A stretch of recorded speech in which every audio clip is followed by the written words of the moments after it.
আসসালামু আলাইকুম। Information and communication technology lecture সিরিজের দ্বিতীয় লেকচার ভিডিওতে আপনাকে স্বাগতম। আজকে আমরা জানব বাইনারি নাম্বার সিস্টেম সম্পর্কে।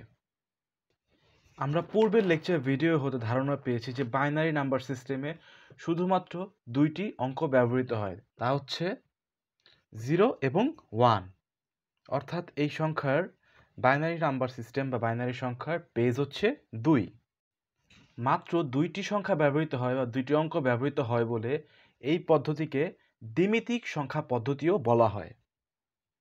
0 এবং 1 এই দুটি নাম্বারের দুটি ভিন্ন ভিন্ন লজিক লেভেল রয়েছে। যেমন 0 দ্বারা অফ বোঝানো হয়, অথবা মিথ্যা বোঝানো হয় বা ফলস বোঝানো হয়, অথবা লো বোঝানো হয়, এবং 1 দ্বারা অন অথবা ট্রু অথবা হাই বোঝানো হয়।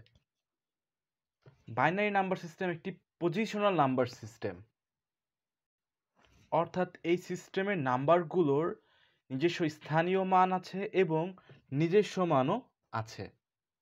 এখন নিজস্ব মানটা আমরা বুঝতেছি, 0 মানে 0, হ্যাঁ এটা 0 ভ্যালু, 1 মানে 1, কিন্তু স্থানীয় মানটা কি হবে? যেমন আমরা একটা বাইনারি নাম্বার যদি এক্সাম্পল হিসাবে নেই, উদাহরণস্বরূপ আমরা 19-এর বাইনারি নিলাম। 19-এর বাইনারি হচ্ছে 10011। 19-এর বাইনারি বা কোনো সংখ্যার বাইনারি কিভাবে বের করে সেটা আমরা পরে শিখব। আগে আমরা মূল কনসেপ্টটাকে বোঝার চেষ্টা করি। এই বক্সটাকে আমরা চিন্তা করি যে আমাদের বাসা বাড়িতে যে সুইচ থাকে না, যে ফ্যানের সুইচ, লাইটের সুইচ, সেরকম। যেটা একটা হচ্ছে সুইচ, একটা বোর্ড, তো এগুলো হচ্ছে একটা সুইচ। তো এটা একটা পজিশনাল নাম্বার সিস্টেম বলতেছিলাম আমরা, কারণ দেখেন এখানে যে ভ্যালু হচ্ছে 1, তো এটা ভ্যালু 1, কিন্তু এই পজিশনে এটার ভ্যালুটা কি, স্থানীয় মানটা কি?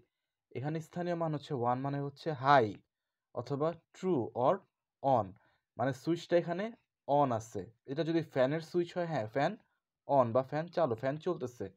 এটা আরেকটা ফ্যানের সুইচ, এটাও হচ্ছে অন, বাট এটা হচ্ছে লাইটের সুইচ। লাইটের সুইচ অফ, দিনের বেলা লাইটের দরকার নেই। এটা ধরা যাক টিভির সুইচ, এটাও অফ, টিভি চলতেছে না। এটা ধরা যাক এটা হচ্ছে ফ্রিজের সুইচ, এটা অন আছে, কারণ ফ্রিজ তো সব সময় চলে। তো আমরা আবার একটু রিভিউ করার চেষ্টা করি। বাইনারি নাম্বার সিস্টেমে দুইটা নাম্বার থাকে, 0 এবং 1, এর জন্য বেস হচ্ছে কি 2। দুইটা নাম্বার আছে মাত্র, এই জন্য দ্বিমিতিক সংখ্যা পদ্ধতিও বলা হয়। 0 দ্বারা অফ বোঝায়, ফলস বোঝায়, মিথ্যা অথবা লো বোঝায়। 1 দ্বারা বোঝায় হচ্ছে অন, সত্য অথবা ট্রু, এবং হাই। আর এটা একটা পজিশনাল নাম্বার সিস্টেম, কারণ কি নিজস্ব ভ্যালু আছে এবং কোন স্থানে আছে সেটার একটা ভ্যালু আছে, যে এই পজিশনে এই নাম্বারটা হচ্ছে 0, তার মানে এই পজিশনে হচ্ছে অফ, এই পজিশনে অন। এখন আমরা ডেসিমেল নাম্বারের সাথে বাইনারি নাম্বারের অল্প একটুখানি তুলনা করব। আমরা জানি যে ডেসিমেল সংখ্যা পদ্ধতিতে অঙ্ক আছে কয়টা? 10টা, 0 থেকে 9 পর্যন্ত। 0 থেকে 9 পর্যন্ত, বাট 9-এর পরের সংখ্যাটা কি? 10। তো 10টা আমরা কি লিখি? এই 9টা সংখ্যা দিয়েই তো, এই 9টা সংখ্যার মধ্যে 1 আর 0 দিয়েই তো আমরা 10 লিখি, দুইটা সংখ্যার কম্বিনেশনে। এখন আসা যাক বাইনারি সংখ্যা পদ্ধতিতে। তো বাইনারি সংখ্যা পদ্ধতিতে অঙ্ক কয়টা? দুইটা, 0 এবং 1, রাইট? এখন আমরা দুইটা সংখ্যার কম্বিনেশন কখন নিয়েছিলাম? নিয়েছিলাম তখনই যখন হচ্ছে 9টা সংখ্যা, মৌলিক যে 9টা সংখ্যা, 10টা সংখ্যা ছিল, সেই 10টা সংখ্যা শেষ। তো বাইনারি নাম্বার সিস্টেমের ক্ষেত্রে এখানে মৌলিক সংখ্যা কয়টি? দুইটা, অঙ্ক দুইটা আছে, এখন তো আর নেই। তো আমাদের কি করতে হবে? এখন এই দুইটা নাম্বারের কম্বিনেশন নিতে হবে। তো বাইনারি নাম্বার সিস্টেমে 0 আর 1-এর পরের সংখ্যাটি হচ্ছে 10, অর্থাৎ 2-এর ভ্যালু হচ্ছে 10। 0-এর ভ্যালু 0, ডেসিমেলে 1-এর ভ্যালু 1, বা 2-এর ভ্যালু হয়ে যাচ্ছে 10। এরকম দুইটা সংখ্যা দিয়ে আর কম্বিনেশন কি হইতে পারে? 11, অর্থাৎ 3-এর ভ্যালু হচ্ছে 11।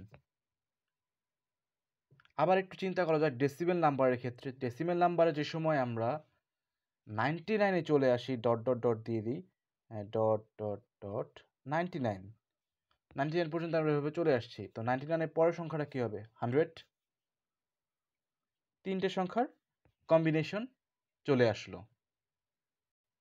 ঠিক তেমনি বাইনারি নাম্বার সিস্টেমে দুইটি সংখ্যার কম্বিনেশন তো শেষ, এখন কি তিনটি সংখ্যার কম্বিনেশন আসবে। তো তিনটি সংখ্যার কম্বিনেশন হবে হচ্ছে 100, মানে 11-এর পর হচ্ছে 100, 100। এরপর 3টি সংখ্যার কম্বিনেশন কি হতে পারে? 101, এরপর কি হতে পারে? 110, এরপর 3টাই 1 হতে পারে। 3টি সংখ্যার কম্বিনেশনও শেষ, অর্থাৎ মানে 999 যদি আমরা ডেসিমেল নাম্বার চিন্তা করি যে 999 পর্যন্ত চলে আসছি, তারপর কি হবে? 1000, তো এটা ক্ষেত্রে সেম 1000 হবে এখানে। তারপর কি 1001, 1010, এভাবে চলতে থাকতে পারে। তো আমরা কিভাবে কম্বিনেশন চিন্তা করে করে করে করে ডেসিমেল থেকে বাইনারি নাম্বার রূপান্তর করব নাকি? এমন তো করব না। তো আমাদের ডেসিমেল থেকে বাইনারি বা অন্য যে কোনো নাম্বারে যাওয়ার জন্য কিছু ম্যাথমেটিক্যাল ফর্মুলা আছে, কনভারসেশনের নিয়ম আছে, অথবা ক্যালকুলেটর দিয়েও করা যায়। ক্যালকুলেটর দিয়ে আমরা তখন ইউজ করব ক্যালকুলেটর যখন হচ্ছে বিভিন্ন অবজেক্টিভ আমরা সলভ করব তখন। এছাড়া যদি পরীক্ষার মধ্যে আসে যে হ্যাঁ এই নাম্বার থেকে ডেসিমেল থেকে বাইনারি নাম্বার কনভার্ট করে দেখাও, তখন আমরা ম্যাথমেটিক্যাল কনভার্সন শিখবো বা আমরা সামনে শিখবো এটা। তো তখন আমরা ম্যাথমেটিক্যাল কনভার্সন দিয়ে আমরা কাজগুলো করব। তো এখন এটা জানার দরকার নেই। সবগুলো নাম্বার সম্পর্কে মোটামুটি ধারণা পাওয়ার পরে আমরা ম্যাথমেটিক্যাল কনভার্সন শিখব। ক্যালকুলেটরটা আমরা তখন শিখব। ক্যালকুলেটর নিয়ে আমি একটা সেশনের মধ্যে, একটা ভিডিওর মধ্যে ক্যালকুলেটর কীভাবে করতে হয় আমি সব দেখিয়ে দিব ইনশাআল্লাহ। এখন আমরা যেটা শিখবো সেটা হচ্ছে শর্টকাট। শর্টকাট শুনলেই খুব মজা লাগে না? আর শর্টকাট এই যে আমি শর্টকাটের এখানে ক্রস চিহ্ন দিয়েছি, কারণ এই শর্টকাট ব্যবহার করে আমরা কোনো পরীক্ষায় অ্যান্সার করব না, কোনো খাতায় কোনো জায়গায় এভাবে লিখবো না। স্যারদেরকে বুঝতেই দেওয়া যাবে না যে আমরা এভাবে বের করছি। যদি তারা বুঝতে পারে তাহলে কিন্তু পুরা গোল্লা। পরীক্ষায় আসলে আমরা অবশ্যই ম্যাথমেটিক্যাল কনভার্সন ব্যবহার করব, যেটা আমরা প্রত্যেকটা নাম্বার সম্পর্কে ভালো একটা ধারণা নেওয়ার পরে করব। ক্যালকুলেটর ইউজ করব শুধুমাত্র অবজেক্টিভের ক্ষেত্রে। যদি বাই এনি চান্স যে পরীক্ষার মধ্যে ক্যালকুলেটর অ্যালাউ না হয়, তখন আমরা নিজেরা রাফের মধ্যে শর্টকাট হিসেবে এভাবে করতে পারি। That doesn't matter. তো আসা যাক আমাদের সেই শর্টকাটে। শর্টকাটে যে আমরা নাম্বারগুলো নিব সেগুলো নিব হচ্ছে ডান সাইড থেকে এবং শুরু হবে 1 দিয়ে। 1 এর সাথে আমরা মানে প্রত্যেকটা নাম্বারের সাথে আমরা 2 করে গুণ করে বাড়াতে থাকবো। যেমন যে আমরা ডান সাইড থেকে নিচ্ছি যে 1, 1 এর মাল্টিপল দিচ্ছি আমরা 2 দিয়ে, তাহলে 1 দুগুণে 2, 2 কে 2 দিয়ে গুণ দিলে 4, 4 কে 2 দিয়ে গুণ দিলে 8, 8 কে 2 দিয়ে গুণ দিলে 16, সেভাবে 32, 64, 128, এদিকে আরও থাকতে পারে, আরও অনেক থাকতে পারে। তো আমাদের কাজ হচ্ছে নাম্বার মিলানো। যেমন একটু আগে আমরা যে সুইচটা নিয়েছিলাম যে বক্সের মধ্যে, সেটার মধ্যে আমরা 19-এর বাইনারি ব্যবহার করেছিলাম। তো আমরা এই শর্টকাটটা ইউজ করে 19-এর বাইনারি বের করব। এখন আমরা এই নাম্বারগুলো যোগ করে 19 বানাতে হবে আমাদের, এটা হচ্ছে মেইন টার্গেট। তো দেখা যাক, প্রথমটা 1, 1 তো একই, 1 আর 2 যোগ করলে 3 হচ্ছে না। এই 3টে নাম্বার যদি যোগ করি 4 আর 2 6 আর 1 7, তাও হচ্ছে না। এই 4টা নাম্বার যদি যোগ করি 8 আর 4 12, 13 14 15, না তাও 19 হচ্ছে না। সবগুলো নাম্বার যদি যোগ করি 16 আর 4 20, 22 23 আর 8 হচ্ছে 31, 19-এর থেকে অনেক বেশি হয়ে যাচ্ছে। তো আমরা এতটুকু তো বুঝতে পারতেছি যেহেতু এই 4টা কম্বিনেশনে হচ্ছে না, আবার এটা নিলে বেশি হয়ে যাচ্ছে, তো এই কয়টার মধ্যেই কিছু যদি আমরা এলিমেন্ট বাদ দিই তাহলে হচ্ছে গিয়ে 19 আমরা পেয়ে যাব। এবং এটাও শিওর যে 16 নাম্বারটা অবশ্যই থাকবে, কারণ এই নাম্বারটা লাগতেছে। তো 16 আমরা নিয়ে নিচ্ছি, 16 আর 4 নিলে 20, বেশি হয়ে যায়। 16 আর 2 যদি নেই 18, 8 নিলে তাও বেশি হয়ে যাচ্ছে, তাহলে 16 আর 2 18, আর 1 নিলে 19, মানে হচ্ছে 16, 2 আর 1, এই কয়টা নাম্বার হচ্ছে কি ইউজ হচ্ছে। তো এই কয়টা নাম্বার হচ্ছে কি হাই বা অন, তো আমরা এটা 1 দিয়ে দিচ্ছি। তো আমরা বাদ দিচ্ছি কি 8 আর 4, তো এটা আমরা 0 দিয়ে দিচ্ছি। তো আমরা আগের এক্সাম্পলে আবার দেখি তো এটা নাম্বারটা মিলে নাকি 10011। হ্যাঁ, 19 বেস 2 হচ্ছে কি 10011, মিলে গেছে। এবার আমরা বক্স থেকে একটা নাম্বার ট্রাই করি। ট্রাই করা যায় 7, ট্রাই করি আমরা। 1 2 3 হচ্ছে, 4 আর 3 7, মানে কি 3টাই লাগতেছে, 7 মিলে যাচ্ছে। এই 3টা যদি 1 1 1 করে দেই তাহলে কি 7, অথবা এটা ইজি হয়ে গেল, আমরা 9 ট্রাই করি। 9, এই 3টা মিলে 7 হচ্ছে, 8 যোগ করলে 15 হয়ে যাচ্ছে, বেশি হয়ে যাচ্ছে। তো 8 4 দিলে হচ্ছে কি হচ্ছে 12 হয়ে যাচ্ছে, তাও বেশি হয়ে যাচ্ছে।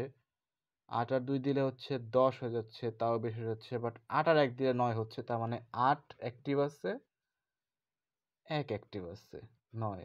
তাহলে এখানে 0 ডাউন হচ্ছে 4 আর 2, অর্থাৎ 9 এর বাইনারি হচ্ছে 9/2 বাইনারি হচ্ছে 1001 1001।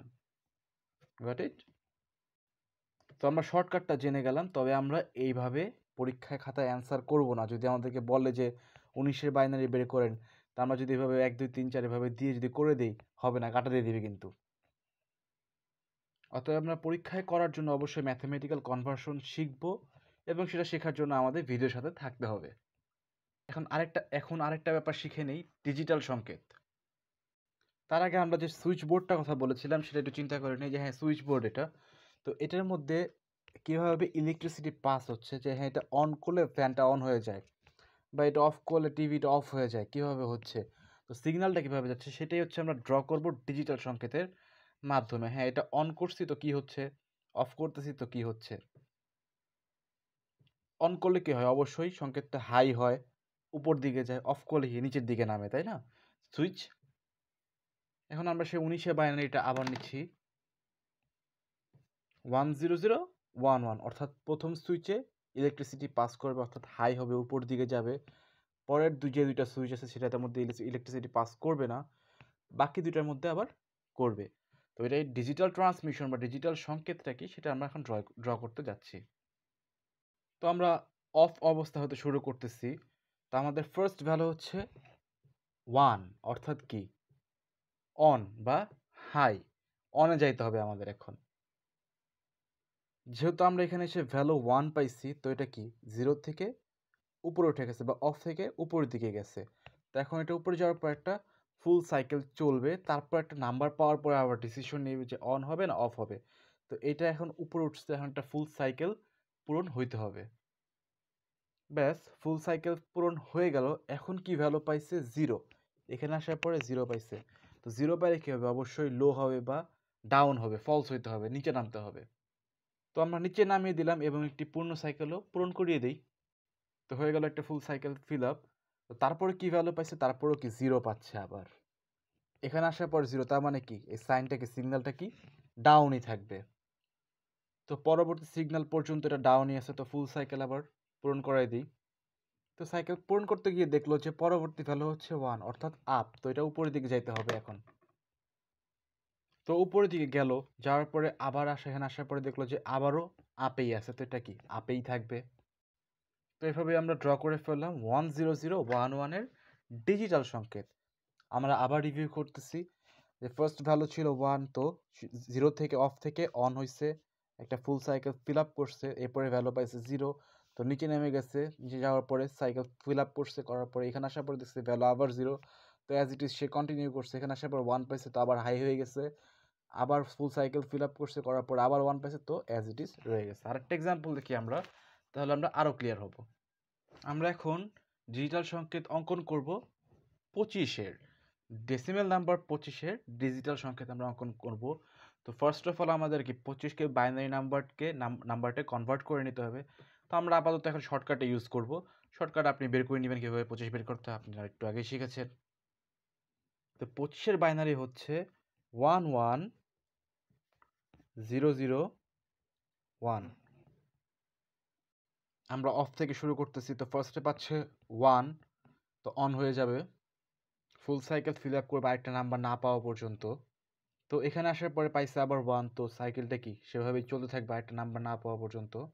এখন আবার পেয়েছে 0, তো ডাউন হয়ে যাবে, ডাউন হয়ে একটা সাইকেল ফিল আপ করলো এবং তারপর আবার নাম্বার পাইলে হচ্ছে 0, তো অ্যাজ ইট ইজ ডাউনই থাকবে আরেকটা নাম্বার না পাওয়া পর্যন্ত। এখানে আসার পর আবার পাচ্ছে 1, তো এখন কি আবার হাই হয়ে যাবে, হাই হয়ে গেল, ফুল সাইকেল কমপ্লিট করলো। তো এটাই হচ্ছে 25-এর বাইনারি এর ডিজিটাল সংকেত। তো আশা করি বুঝতে পেরেছেন। পরবর্তী লেকচার ভিডিওতে আমরা বিট এবং বাইট নিয়ে আলোচনা করব। যদি আমরা সময় পাই তাহলে আরেকটি নাম্বার সিস্টেম নিয়ে আমরা আলোচনা করব। সবাই ভালো থাকবেন, সুস্থ থাকবেন। আসসালামু আলাইকুম।